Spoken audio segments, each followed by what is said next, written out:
Hai guys, balik lagi dengan gue Jonathan. Dan kali ini gue punya semacam series baru gitu. Jadi series baru ini nih lebih kayak ngajarin kalian tentang keyboard basics dan juga mungkin kedepannya untuk cara modif atau ngerakit keyboard sendiri. Dan untuk yang pertama ini gue akan mengajarkan cara mengganti switch untuk solder dan tipe-tipe hot swap.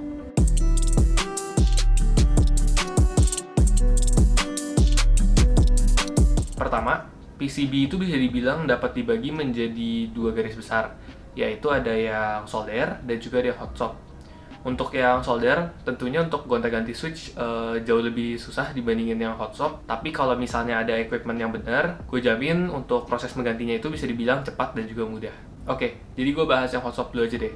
Jadi di sini di Indo, yang paling banyak itu saat ini ada 3, yaitu coil socket atau gataran socket juga, lalu juga ada OTMU hot swap socket, dan juga ada Milmax socket. Nah, pertama kita mulai dari coil atau gataran socket, yaitu salah satu socket yang paling universally accepted dan common, dan dia ini bisa ditemuin di keyboard-keyboard pre-built yang hot swap, yang harganya bisa dibilang cukup tinggi, di atas 700.000 biasanya, dan juga dapat ditemukan di PCB-PCB custom. Kalau compatibility socket ini, dia itu bisa menerima switch MX style apapun, seperti Gateron, Cherry, coil, OTMU, TTC, dan lain-lainnya. Kalau untuk bentuknya sendiri, dia itu cukup berbeda dengan hot swap socket lainnya karena ukurannya yang cukup besar, dan juga untuk footprintnya itu di PCB bisa dibilang berbeda banget dengan socket lainnya ataupun yang di solder.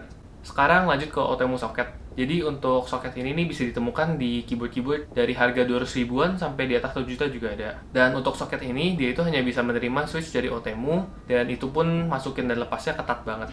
Kalau untuk switch-switch lain, bisa dibilang nggak bisa dimasukin di OTMU socket tanpa melakukan modifikasi yang ekstrim pada switch, yaitu memotong atau trimming pada pin switch-nya. Untuk penjelasan mengapanya, simpelnya sih bisa dibilang leaf-nya berbeda. Kalau mau lebih tahu informasi lebih lanjutnya, bisa cek di description, udah gue cantumin link post dari member IMKG yang pernah membahas ini dulu. Kalau untuk bentuk soketnya, dia itu bentuknya lebih seperti enclosure untuk pin switch, dan bisa dibilang muat kalau misalnya mau dipasang ke PCB yang tidak hot swap karena ukurannya kecil banget. Terakhir, yaitu Milmax hot swap socket. Jadi untuk Milmax itu, dia bisa dibilang ditemukan di keyboard-keyboard yang udah dimodifikasi. Dan kenapa begitu? Karena Milmax itu bisa dibilang user applied, jadi dimasukin sendiri oleh usernya di PCB-PCB yang seharusnya tuh nggak hot swap, jadi dibikin hot swap sama mereka. Lalu untuk compatibility switch-nya, dia itu bisa dibilang sama persis kayak Gateron dan juga coil socket. Nah, kalau untuk bentuknya, dia itu bisa dibilang mirip-mirip dengan OTMU. Jadi dia semacam tabung kecil, terus dalamnya ada jepitan. Nah, jepitannya itu buat kejepit pin switch-nya. Dan kalau misalnya mau dipasang ke PCB yang non-hot swap, harus sedikit hati-hati karena dia itu ukurannya sedikit besar, jadinya nggak semua bolongan bisa menerima. Takutnya nanti malah mentok dan kagak masuk. Terus sekarang gue bakal lanjut ke yang solder-solderan, yang bagian lebih susahnya lah. Pertama, gue bakal bahas dulu alat-alat yang dibutuhkan untuk memulai solder-solderan. Dan alat-alatnya adalah soldering iron, timah atau solder, dan juga desoldering pump. Kalau untuk soldering ironnya, rekomendasi gue sih yang bisa reach 350-400 degree Celsius atau lebih. Dan untuk pumpnya itu, gue hanya merekomendasikan yang bagus aja. Soalnya kalau misalnya dia pakai pumpnya jelek, dia nyedotnya itu kurang enak dan biasanya itu nyisanya cukup banyak. Terus dia juga gampang rusak kalau yang jelek.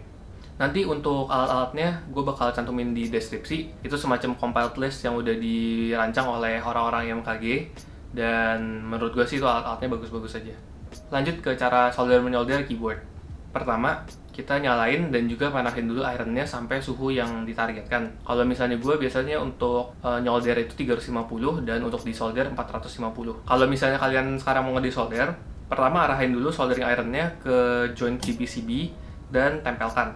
Kalau gue biasanya tempelin terus gue tunggu 2-4 detik sampai timahnya mencair semua, baru gue sedot. Nah, kalau misalnya timahnya meleleh semua, nanti hasil sedotannya tuh bakal bersih dan juga nggak nyisa. Tapi kalau misalnya dia itu nggak meleleh semua, atau misalnya suhunya terlalu rendah, pas kalian sedot itu, dia bakal nyisa, dan itu biasanya nyisanya cukup banyak.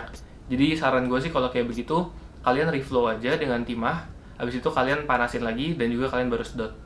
Nah, kalau misalnya kalian lagi mau nge-desolder keyboard yang pre-built, itu kalau misalnya dia timahnya pakai yang lead free, itu kalian harus reflow dulu dengan timah kalian sendiri, biarin nantinya pas kalian panasin dan sedot bisa lebih gampang lepasnya.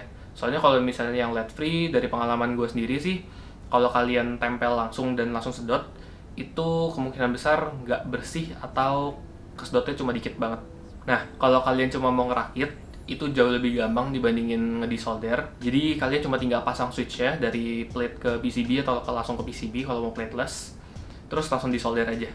Kalau untuk bentuk-bentuk joint yang bagus tuh bisa dibilang semacam kuncup gitu. Kalau misalnya kalian dapat jabrik-jabrik, berarti mungkin kalian punya timah itu kurang atau kalian kecepatan. Atau kalau misalnya kalian bentuknya kayak block joint gitu, berarti timah kalian kebanyakan.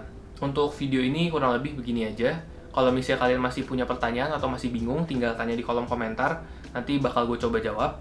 Dan untuk kedepannya, gue bakal ajarin hal-hal lain tentang keyboard, mungkin dari switch-nya lagi, lalu keycap, lalu mungkin casing, segala gitu.